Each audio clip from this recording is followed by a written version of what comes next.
All right. Well, hey, we're going to jump in this. We've been in this series, The Greatest Hits. You guys enjoying this so far? It's been great. Just going back and looking through some of these Bible passages maybe you're familiar with, and maybe you've been around church for a while, or maybe you've never heard of them. You've heard us mention them before, and you're like, I really don't know that story at all. Well, our goal through this series is to go through and teach some of these highlight stories in the Bible, and I've got a great one for you today. Before I jump in, though, this week is a special week. My wife is celebrating her 30th birthday on Thursday, so hey. And we'll be celebrating, so send her some love this week. And boy, I'll tell you what, I love her. Don't you love her? All right, I told her I wouldn't embarrass her, so I'm going to shut up now. But go with me. We're going to be in the first book of the Bible today in Genesis. So grab your Bibles, and we're going to be there. All the notes are in the app as well, and they'll be here on the screen for you. But we're looking at a story today in the life of Joseph. Anybody remember who Joseph is in the Bible? And so this story, I'm going to try to encapsulate this. We've only got 3 hours in our service today together, so I'm kidding. Listen, I'm serious. If I were to teach through this, we'd be here all day. There's so much. I was trying to think through this story as I was reading through all week, and it's like, what do I leave out? And I don't want to leave it. I'm going to try to give my best to give you a synopsis of this, but really I encourage you in your reading this week, go through and read this. It reads like a novel. It's really interesting, and it's a great story, and it's found in Genesis. It really takes up almost half of the book of Genesis. It's Genesis 37 through chapter 50, and but we're going to kind of hit the highlights of it today, so I'm not going to read it in its entirety, but we're going to get a good synopsis here, but I encourage you, go back and read that.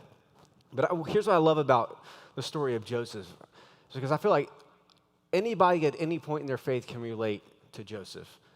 And it's such a great story in the first book of the Bible, because anybody ever had your plans not go the way you thought it would? Anybody? Come on, over here, you got everything goes the way you want it to go. Come on, like you had a dream for something, you were going to go and do it, and then it just didn't quite go as you had planned, right? And we can all find a way to relate at some point in this story. And here we have a young man by the name of Joseph, and God gives him this dream and a vision for his life. And it wasn't long before the dream seemed to come off the tracks. And what I've found in my years of faith, and maybe you have as well, that God's way is more often than not our way. Anybody, you got great plans? Come on, if I can just get God in line with we could get there a whole lot quicker. And so God gives Joseph this incredible dream, and he begins to share it with his brothers, and they don't get as excited about the dream as he does. But what we see in this story, and I believe, is that God is more interested in what he wants to do in you, or just as interested in what God wants to do in you as he wants to do through you. But we get so focused on what God is going to do through us, how God is going to use us. And that's kind of what happens in the life of Joseph here as he begins to tout his vision before his brothers and his father. But God was beginning to work in him, because I believe God will give you a vision and a dream for your life, and then he will begin to prepare you for it. And what we see is a life of preparation in Joseph. And Joseph's an important character. We see, and I want to give you a little of his lineage because it's important as we look at the story. Joseph is the son of Jacob, if you remember, is the son of Isaac, who is the son of Abraham. Very good. You guys are paying attention in your Bible reading. And Abraham, God establishes the covenant with Israel. And that God says, I will be your people. I will be your God, and you will be my people. And he says, I'm going to make you into a great nation. And this is the beginning of that great nation, that now Abraham, at the age of 100, had his first son. And now and it goes out in the lineage. And now we find in the story, a few generations later, how God is blessing them in the story of Joseph. And so let's go to Genesis chapter 37 as we're going to begin. I just want to kind of kick off the story here. And we see this. It says, now Israel, and Jacob was also known as Israel, this is his father, loved Joseph more than any of his other sons. He had been born to him in his old age, and he made an ornate robe for him. And when his brothers saw this, that their father loved him more than any of them, they hated him and could not even speak a kind word to him. So here we have the story of Joseph where he's given the coat of many. Anybody heard the story of the coat of many colors? So his father makes this coat for him. It's a sign of his favor and a sign of his love for him. And he gives it to Joseph. But the more Joseph wears this thing, the more his brothers hate him. And so one day, Jacob tells him to go out and to check in on his brothers and see where they were. And in verse 17, it says, so Joseph went out after his brothers and found them near Dothan. But when they saw him in the distance before he reached them, they plotted to kill him. When you think you've got bad blood in your family.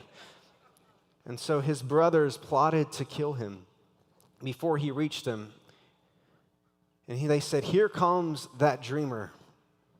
They said to each other, come now, let's kill him and throw him into one of these cisterns and say that a ferocious animal devoured him, and then we'll see what comes of his dreams. Well, not everybody is going to get excited with the gift and the promise that God has in your life.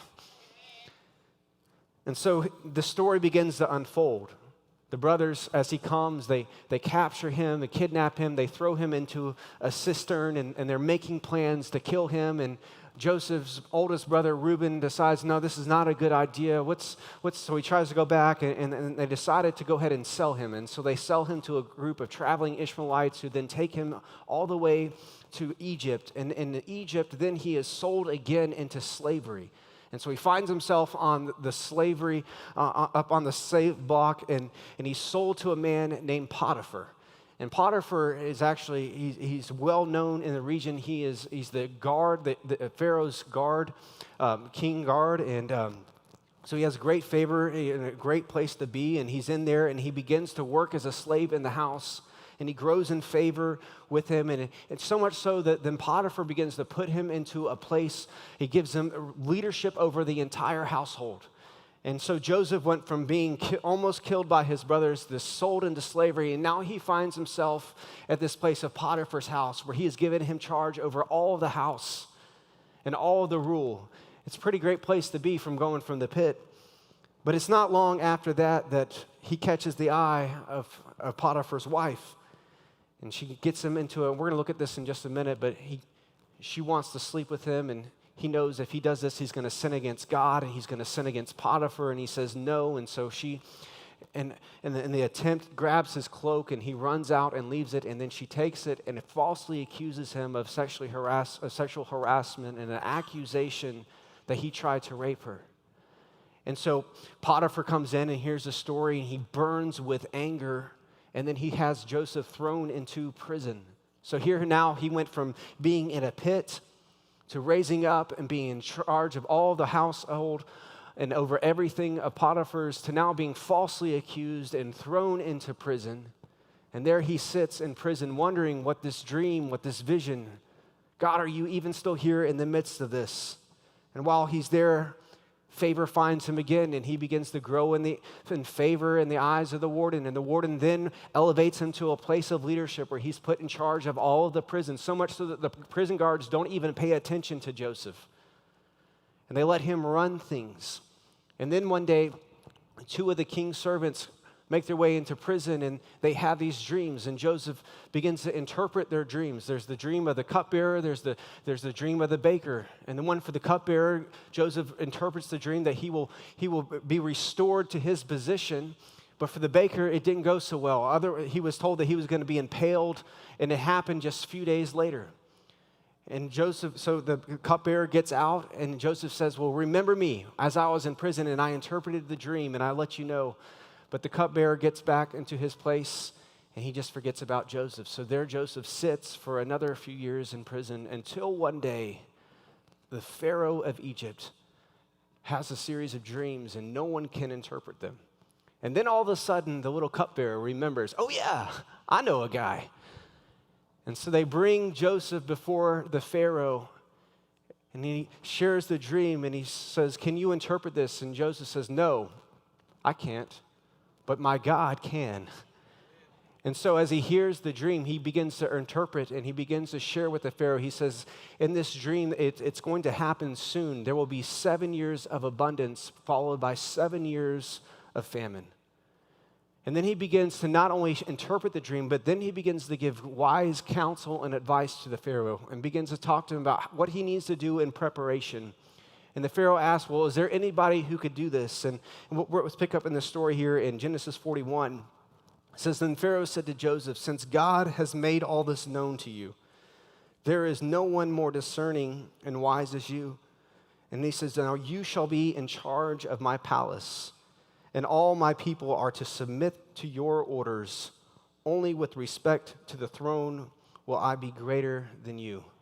And suddenly Joseph finds himself from going from a pit as a boy with a dream to now in the place where God had always destined him to be, in a position of leadership where the dream had now begun to come to life, that suddenly God's purpose seemed all but on track for Joseph in setting him up. And then 9 years later, he would find himself, after 7 years of great abundance, he's married and he's been making preparations, and 2 years into the famine, suddenly a group of Canaanites make their way into the palace. And they see that it is his brothers. And before them, as they come to buy grain from Joseph, they don't recognize who he is. And now Joseph is faced with a choice. Do I choose forgiveness or do I choose something greater? And the story goes, and we see the reality begin to come true, and his brothers bow before him as the dream had said that it would. And Joseph got to choose forgiveness over revenge. And as we're going to look today in this story, here's what I want to get to. Because how could Joseph, in this place, after years of being separated from his family, his brothers telling his father that he had died, and they stripped him seemingly of everything. In his mind, they stopped God's promise for his life when they sold him into slavery. But yet he continued to be faithful to God, and he continued to grow in favor. So how could he go through this? And then at a place where the very people who threw his life off the rails are before him, he doesn't react in revenge, rather he acts in forgiveness. And I think it's because he had a growing awareness. And I want to talk to us today about a growing awareness. Say a growing awareness. And through his growing awareness, it allowed God to use him to not only save his family, but to save an entire nation. You know, this story, this is why you got to go back and read it, because there's so many themes. It's a theme of God's faithfulness. You see a theme of God's favor, his forgiveness and restoration and provision. But I believe the fulfillment of Joseph's dream came because he maintained a growing awareness. You know, betrayal, the trap of betrayal is that it'll get you nearsighted. When somebody betrays you that you trust, somebody, especially family members, and we become nearsighted, where our focus begins to shift off to what God has for us onto, well, what they did to me. And they become victims of what they did to me. Well, what's happening to me? What am I going through after all that I did for you? And so the trap of nearsightedness, but Joseph didn't become nearsighted by betrayal, yet he continued to have a growing awareness. I want to give us a few areas this morning where I believe he had a growing awareness. And the first one is this, if you're taking notes. It was a growing awareness of God's presence. Joseph always had a sense about him that God's presence was with him. Whether he was in the pit, whether he was in the palace, whether he was in the throne room or in the prison room. 5 times throughout the story, we see this phrase, the Lord was with Joseph. But it didn't exempt him from the betrayal. It didn't exempt him from the repeated temptations. It didn't exempt him from the slander or the false imprisonment or the disappointment at the hands of the butler and those who had befriended him in prison. And in Genesis 39, we see this. Let's look at this phrase. It says that the Lord was with Joseph so that he prospered and lived in the house of his Egyptian master. And when the master saw that the Lord was with him, you see that he saw that the Lord was with him. Genesis 39, verse 20, it says, but while Joseph was there in prison, once again, he finds himself now in prison again, but here it is, there's a growing awareness that even though he went from this great place in Potiphar's home to now back into a prison, the Lord was what? The Lord was with him. He had a growing awareness of God's presence. Joseph's life was marked with purpose and the giving of a dream. But what wasn't present in that dream was how it was going to come to pass. But throughout Joseph's life, I believe he had an overwhelming sense and a choice to believe that God was with him. Because certainly the circumstances of his life were not pointing to that God was with him. And if we're always looking to the circumstances, to how much money is in our bank account, how well things are going with our children, come on, how well our car turns on when we get ready for work, if we're always looking at our circumstances, there will be times where the circumstances will not align with the idea that God is with me. And certainly when Joseph had the dream and then his brother threw him in the prison, he could have said, well, certainly God has left me. But he had a choice to believe, no, God is with me. And Joseph had a growing awareness through every situation, through every high and every low, that there was that the presence of God was with him wherever he went. You see, believing is more important than feeling. And that's what I want to tell you about God's presence this morning. We have to have a choice to believe God's presence is with us and continue to grow in our awareness of God's presence in our life. That believing is more important than feeling, because there will be moments in our life where it doesn't feel like God's presence is there. But we have to choose to believe, no, he said he is with me. He's a friend that sticks closer than a brother. And I'm going to trust his faithfulness to know that wherever I am, he is there with me, whether it's in the pit or it's in the palace. Are you with me this morning? Because if you look at the circumstances, it seems that God's presence had left him. But see, Joseph, as we looked at his lineage, was a descendant of Abraham. And what Joseph understood is that that God wasn't just somebody who was around him and was a friend to other nations. No, he was in covenant with the living God. And that means wherever he goes, God is with him. And just as he was with Joseph, I want to encourage you today that God is with you, that his presence goes with you, that regardless of what it may feel like in the moment, as followers of Jesus, you are carriers of his presence today. Because you are in a covenant relationship with the living God. So our first key to growing in awareness in our lives, like Joseph, is to look for God's presence. It said that he saw his presence was with him. And in our lives, in our situation, come on, whether we feel like it's God's presence there, I encourage you to take a deeper look and begin to look for his presence in your life. Create room for God's presence to manifest in your life, because no matter where he went, God was with him, just as he was with Abraham. So it's a growing awareness of his presence. The second thing we see in this is that he had a growing awareness of God's favor. We go back to Potiphar's house. Let's go back to Genesis 39, but let's look at verse 4. He says that Joseph found favor in his eyes and became his attendant. And Potiphar put him in charge of his household, and he entrusted to his care everything that he owned. From the time that he put him, and watch what happened, from the time that he put him in charge of the household and all that he owned, the Lord blessed the household of the Egyptian. Why? Because Joseph was there. Come on, your boss should be getting blessed. Why? Because he hired you. Come on, you got a growing awareness of God's favor, that wherever you go, whoever you are connected to is going to get blessed just for being in your presence and being connected to you. And the blessing of the Lord was on everything that Potiphar had, both in his house and in his field, because it was connected to Joseph. Let's go back over to the prison. It said, while Joseph was there in prison, here we see that the Lord was with him, and he showed him kindness, and he granted him favor in the eyes of the prison warden. And so the prison warden put him in charge of all those held in prison, and he was made responsible for all that was done there. God's favor. I want to give you a definition of what God's favor is. Let's put this on here. This is my definition of God's favor. God's favor is God's unmerited blessing on your life that results in unusual effectiveness. God's favor, it's unmerited. You did nothing to earn it. God decided to give you his favor. Joseph didn't earn God's favor. God favored him and gave him the favor. It's an unmerited blessing that was on his life, and it resulted in unusual effectiveness. What does this mean? When you have the favor of God on your life, it won't make sense for people around you. Come on, everybody else tried it, and it didn't work for them, but it worked for you. Why? Because God's favor is on your life. Come on, everybody else applied for that job, and they said, well, I already applied 3 times. You can go ahead and try, but I didn't get through. But all of a sudden, your resume went right to the top. Why? Because God's favor is on your life. There's favor. It's an unusual effectiveness. We find favor throughout the Bible. More than 120 times favor is mentioned throughout the Bible. It said that Noah found favor in the eyes of God. We see favor in the life of Abraham, of Daniel. Esther was covered with the favor of God.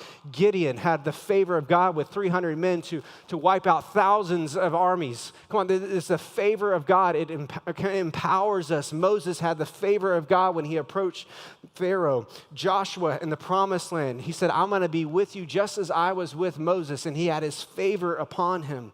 We look at the life of Mary. Mary said, blessed are you. You are highly what? Favored. Even in the life of Jesus, the favor of God is the multiplying effect. It's the reason why when everyone else is getting laid off, you're finding promotion. Come on, it worked for you when it didn't work for others. So can I give you a few observations about favor this morning? And this is my favorite in this one. This is one I say for those who are favored. This one is favor is not fair. I want you to understand this morning. Favor is, come on, tell your neighbor, say, favor is not fair. And people who don't understand favor can't celebrate the favor in other people's life. Instead, it breeds something like jealousy and contentment and criticism. And this is what we see in the life of Joseph's brothers. They didn't understand favor. So when Joseph came in and his father had given him a coat and God had given him a dream, they didn't like it. They grew jealous of him and they hated him. Favor is not fair. But for those who understand God's favor, we understand that it doesn't come from me, it comes from God. So I want to encourage you this morning, if God's favor is on your life, don't you ever apologize for God's favor. Come on, why don't you put that on like a coat, like Joseph did, and wear that thing proudly? Because when we apologize for God's favor, we're saying that God made a mistake. And so we don't diminish what God has given. We never have to apologize for it, but we understand that it's not from us, it's from God. The word favor, we find this in the New Testament as well, but it's also the same word as grace. The word, it's charis. And here's the parallel between the two, because God's grace is getting what we don't deserve. We can't earn God's grace. God freely gave it to us. It's freely available to us. And just as we cannot earn God's grace, we cannot earn God's favor. God gives it freely to us. It's an unmerited blessing on your life that you didn't deserve, but God gave it to you freely anyways. And so I want you to say that this is the way I grew up in Georgia, so we have a word that some people don't understand. When I went to California, they didn't understand this word.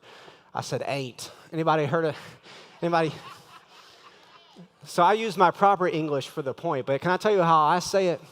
Come on, when I'm going through town and God is beginning to bless, what do we say? We say favor ain't fair.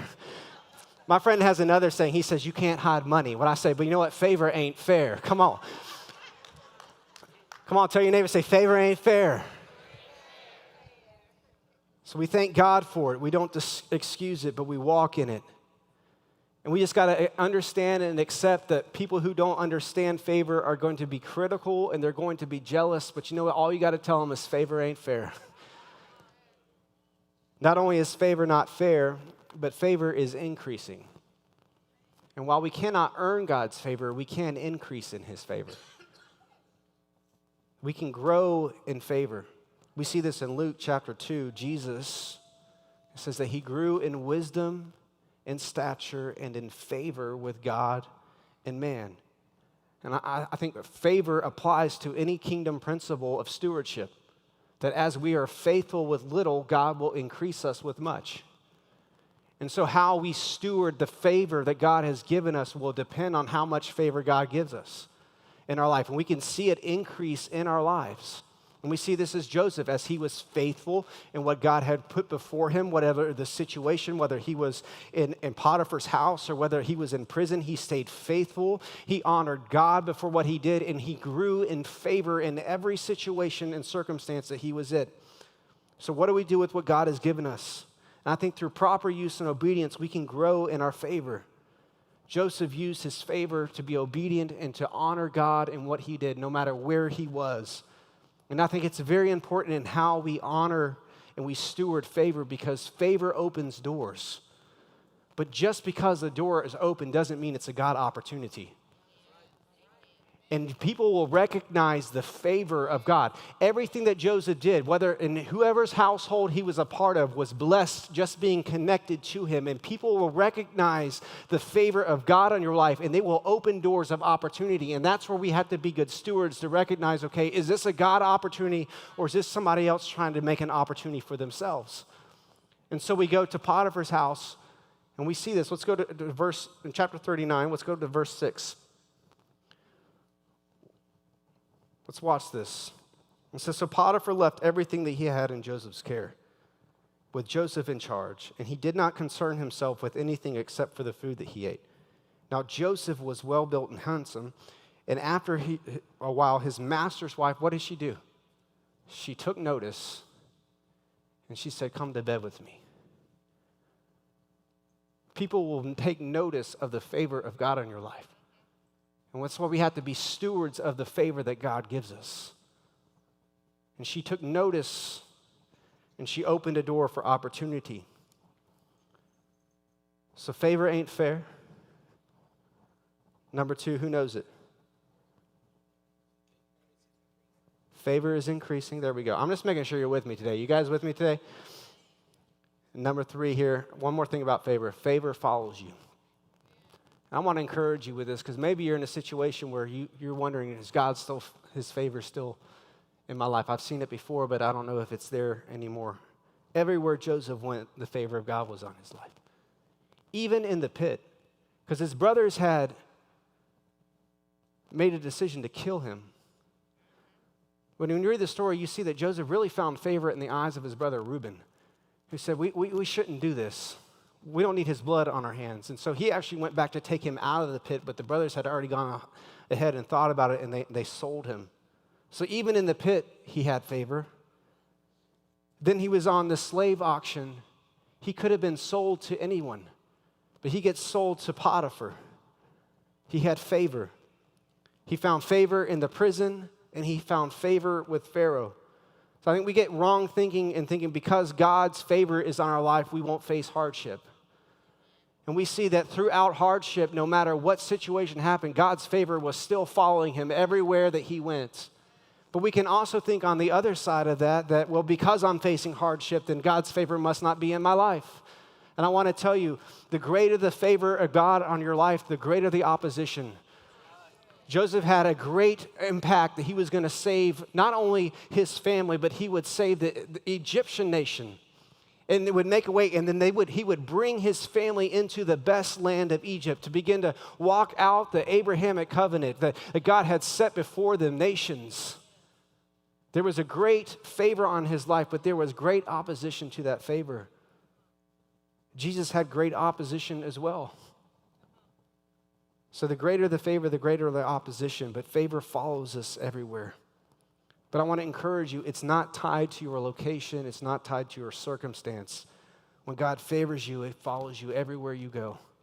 So you can be assured in that today. So our key to growing an awareness is this, when it comes to favor, is watch for God's favor.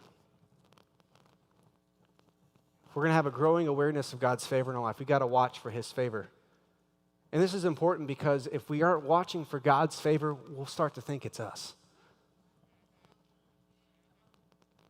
Well, God said he was going to bless me and he was going to put me as ruler over my family and over my brothers, but they threw me in the pit, so I worked myself up. I worked through Potiphar's house. I did this. But we got to watch for God's favor. Come on, you did your work, but it was God's hand that opened the door for you. And we recognize all good things come from God.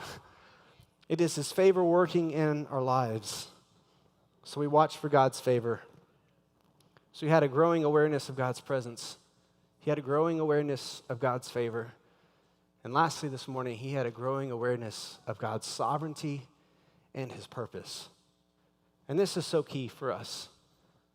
That God was at work no matter what the situation was. In Genesis 45, he's there before his brothers. And then it says this, then Joseph said to his brothers, come close to me. When they had done so, he said, I am your brother Joseph. This is when he finally is revealing to his brothers who he is. It says, I am your brother Joseph, the one you sold in Egypt. You imagine their hearts just like, oh, Lord, what have we done?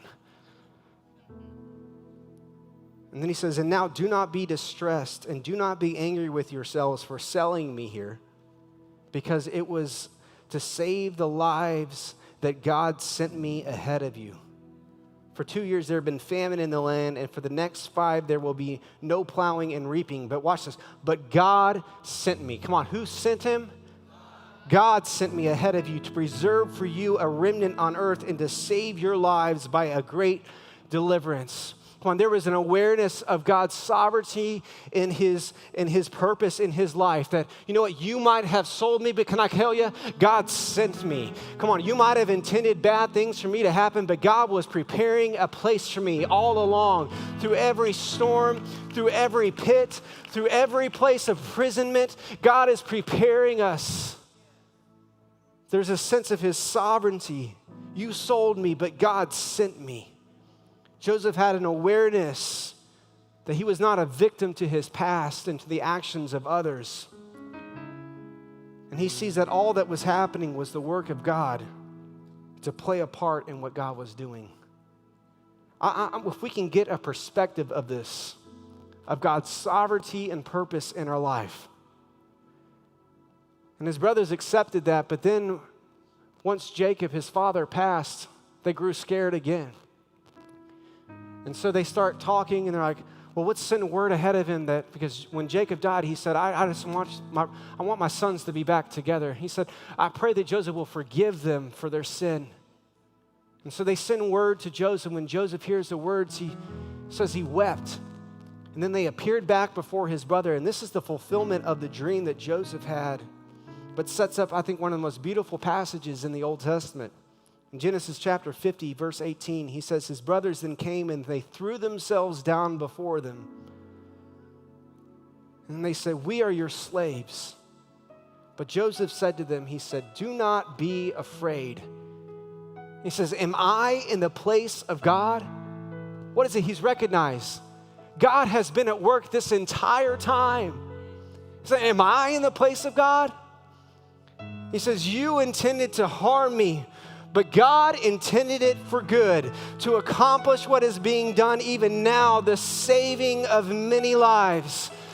Can I tell you this morning, Joseph had an understanding that his life was not his own. Can I tell you, your life is not your own. God has a bigger place. There is a bigger picture of what God is doing in the world, and when we focus on ourselves, we miss what he's doing. The part that we play is part of a larger story. And I know that's not the message we like to hear nowadays. Come on, in this egotistical, self-promoting, self-realizing, self-centered world that we live in, come on, that every picture you take is worth posting. Come on, you don't take a picture of your breakfast. I'm so important that my breakfast is worthy of being displayed. Come on, your life is not your own.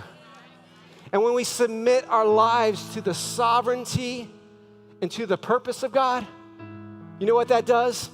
All of a sudden it begins to elevate everything. And no matter on the high places and the low places, God is going to use it all. He is at work in our lives, and it's part of a bigger picture. All of us play a part in the bigger picture, and that was the awareness that Joseph had over his life. All along, he saw God was using every situation to bring him to where he was, to prepare him for the moment, to begin to save many. So the key to growing in awareness is to trust in God's purpose.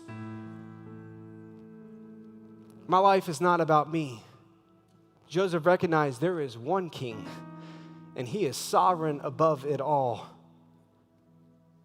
I want to tell you this morning, he doesn't intend to leave you in the pit.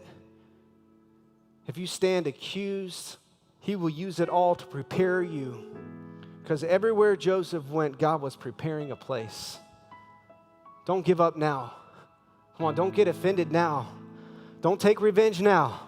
I promise you, God will use your life if you submit to his sovereignty and to his purpose. And he won't just save you, he will save everyone connected to you. Come on, your family, your children, your grandchildren, your community, they are worth the fight. God will use it all.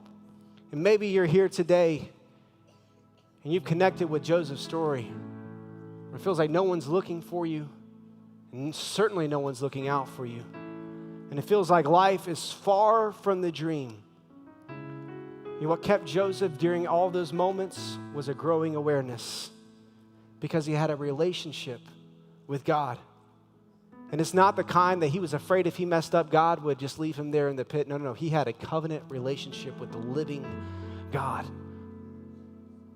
A relationship that sustained him while he was in the pit. A kind of relationship that sustained him on the slave block. The kind of relationship that sustained him while he was in prison, and the kind that sustained him when he was before his brothers. And I don't think it was only Joseph's love for God, but it was God's love for Joseph. So covenant's a two-way street.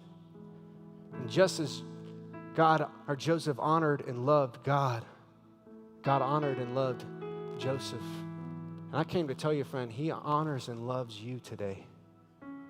Well, no matter where you find yourself. In Psalm 139, I heard this weekend, and I want to read this to you. In Psalm 139, the psalmist writes about how can we flee from God's presence. But what if we took that and we just rewrote it in the sense of God speaking that to Joseph?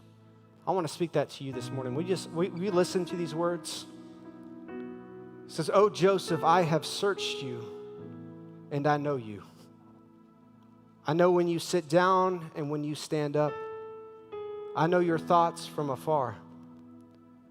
I discern your going out and your lying down. I'm familiar with all your ways. And before you say anything, Joseph, I know it completely. Joseph, I hem you behind and before. I laid my hand on you. Where do you think you can go from my spirit?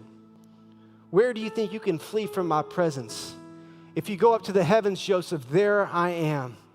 If you make your bed in the depths, there I am. If you rise on the wings of the dawn, if you settle on the far side of the sea, even there my hand will guide you. My right hand will hold you fast.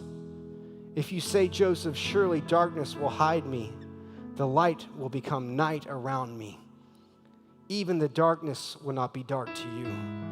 The night will shine like the day. Joseph, I created you. I knit you together in your mother's womb. You have every reason to praise me, Joseph, because you are fearfully and wonderfully made. Your frame was not hidden from me when I made you in the secret place. I wove you together in the depths of the earth, and my eyes saw your unformed body. All of the days for you were written in my book before one of them came to be.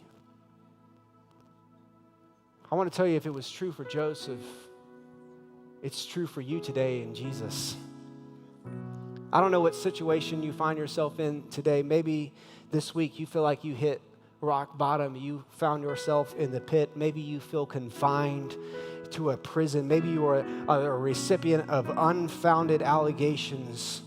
Or maybe you're living in the mistreatment of those around you. I want you to know the Lord knows. He's not taken by surprise, and he loves you with an everlasting love this morning. And I want to promise you, God is at work in your life and in your situation, no matter where you find yourself. This is Paul's echo of this in Romans 8:28. He says, in all things, God is working for the good of those who love him, who have been called according to his purpose. I want to promise you, God might not have set up the situation, but he can certainly work through it. God is working in all things. And whatever situation you find yourself in, be rest assured, God is working, and you don't have to feel it. You just got to believe it. And so I want to encourage you today. Look for his presence. Watch for his favor. And trust in his promise. Can I pray for you this morning? God, I thank you that you are the brother or the friend who sticks closer than a brother. That you promise that you are there with us in every situation.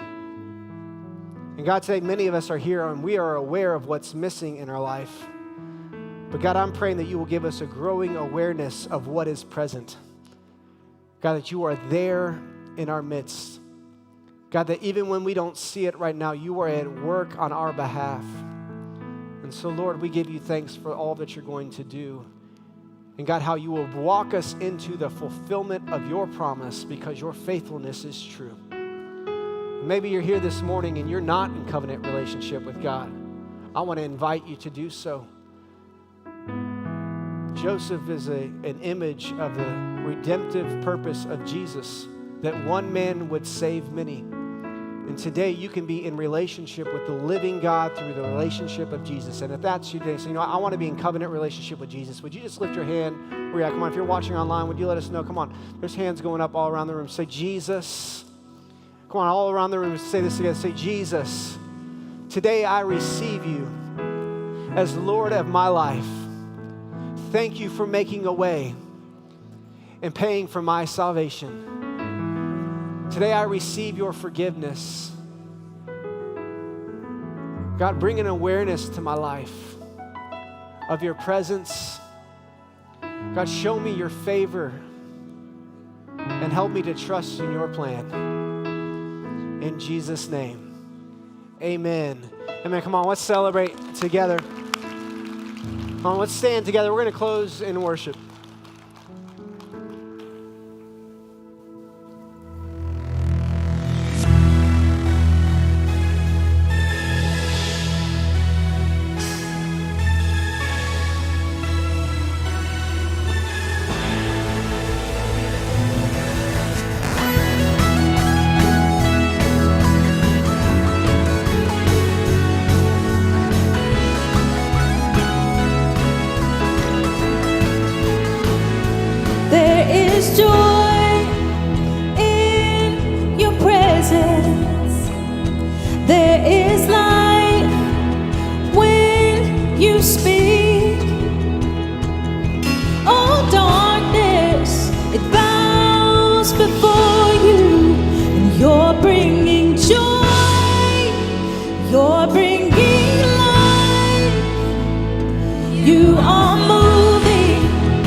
Never gonna stop loving you.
Oh, nothing's gonna stop my praise. I'll dance like David did. I'll sing till the prison doors open. I'll shout till the walls come down. Oh, nothing's gonna stop my praise. I'll dance like David did. I'll sing till the prison doors open. I'll shout till the walls come down. Oh, nothing's gonna stop my praise. I'll dance like David did. I'll sing till the prison doors open. I'll shout till the walls come down. Oh, nothing's gonna stop my praise. Oh no, nothing's gonna stop my praise.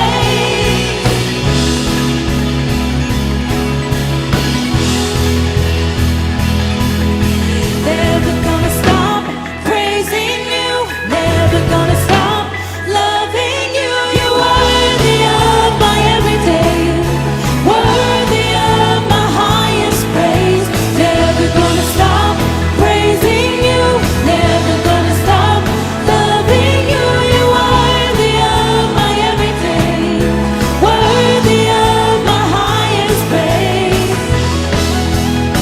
Oh, you're worthy, you're worthy.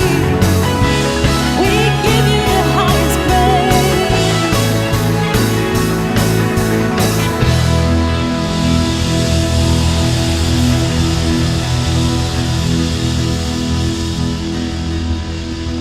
Isn't she good? Don't you appreciate her and the whole team? Hey, can I just say something? This morning I came with my opening verses, Romans 8:28. God causes all things to work together for good. I saw the slide that he was going to close with it, so I changed it. As I was sitting here, I thought, the word says, let everything be established by two witnesses. So maybe I shouldn't have changed it. But that's two voices telling you the stuff you're going through is God is at work in it. He's at work in it. Whether you're in the prison or the palace or the pit or whatever, he's at work. And I got to go, hey, I dropped this earlier. Everybody reach in the seat in front of you. Real quickly, grab this, put it in your hand and wave it at me. Very important tool, Connect card. Please fill it out. If this is your first time, let's give it up for our first time guests. I forgot to welcome you. We're so glad you're here. Please let us know you were here. Give us as much information as you're comfortable giving. We'll be respectful and guard it. We just want to know you were here. If you prayed a prayer of decision, please let us know on the card. And go by, if you prayed a prayer, go by our next steps right outside this door. And let us give you a devotional and some material to get you going to a good start. And just speak to us. It's so important. If this is your first time here, we have a gift for you at Next Steps right out there. So all of you, this is very important. So take a moment and do this. Also, Gina, our small groups director, has asked me said that she is going to be in the lobby. And she's out there now. And she would love to talk to you about leading a summer life group, a summer small group. They're fun. They're easy. So if you see Gina out there she is. Wave at us, Gina, right there. And I'm kind of hurrying because we're not done yet. We're going to conclude our service out in the lobby because we have we're going to celebrate some baptisms this morning, okay? So God bless you richly. We will close our service in a few moments with our benediction after we do some baptizing. Have a great day. We'll see you in the lobby just momentarily. And let's finish our service out there.